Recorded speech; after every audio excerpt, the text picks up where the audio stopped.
Itulah yang sungguh-sungguh usahakan melakukannya. Amin ya, puji Tuhan, amin. Jadi di sini diberi judul Paulus diakui oleh para rasul. Jadi setelah 14 tahun kemudian dikatakan Paulus pergi ke Yerusalem dengan Barnabas dan Titus dibawa. Dikatakan juga Petrus pergi berdasarkan pernyataan. Jadi ada Roh Kudus yang meminta Paulus ya. Paulus pergi ke Yerusalem karena suatu pernyataan.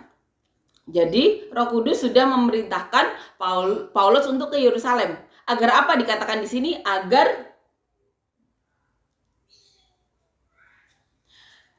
jangan dengan percuma aku berusaha atau telah berusaha.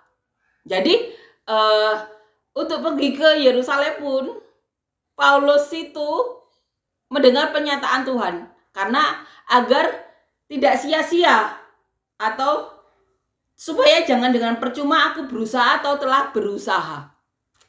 Jadi saat pergi ke Yerusalem itu juga ada pernyataan.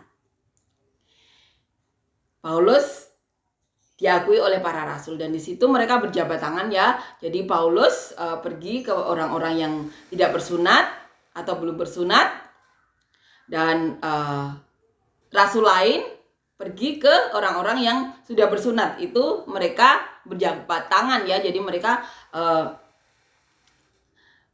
ada persetujuan bersama wilayah mana saja atau orang-orang apa saja yang mereka injili. Amin ya. Amin. Jadi kita bisa mengerti ya. Di sini Paulus bertemu dengan para rasul. Kita akan renungkan ya dari ayat di awal bagaimana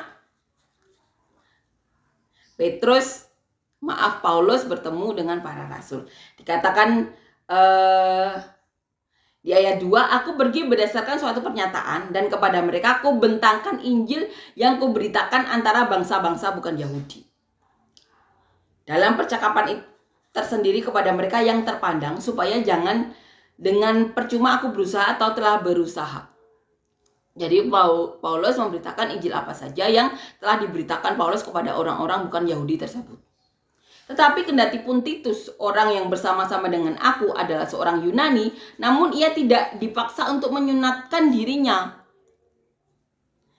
Memang ada desakan dari saudara-saudara palsu yang menyusup masuk, yaitu mereka yang menyelundup ke dalam untuk menghadang kebebasan kita yang kita miliki di dalam Kristus Yesus, supaya dengan jalan itu mereka dapat memperhambakan kita. Jadi Paulus juga mengatakan di antara mereka itu ada orang-orang yang menyusup.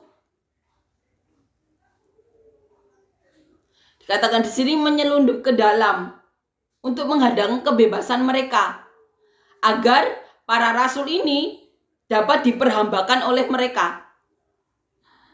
Jadi kebebasan Paulus pun mau diambil sama orang-orang yang menyelundup ini.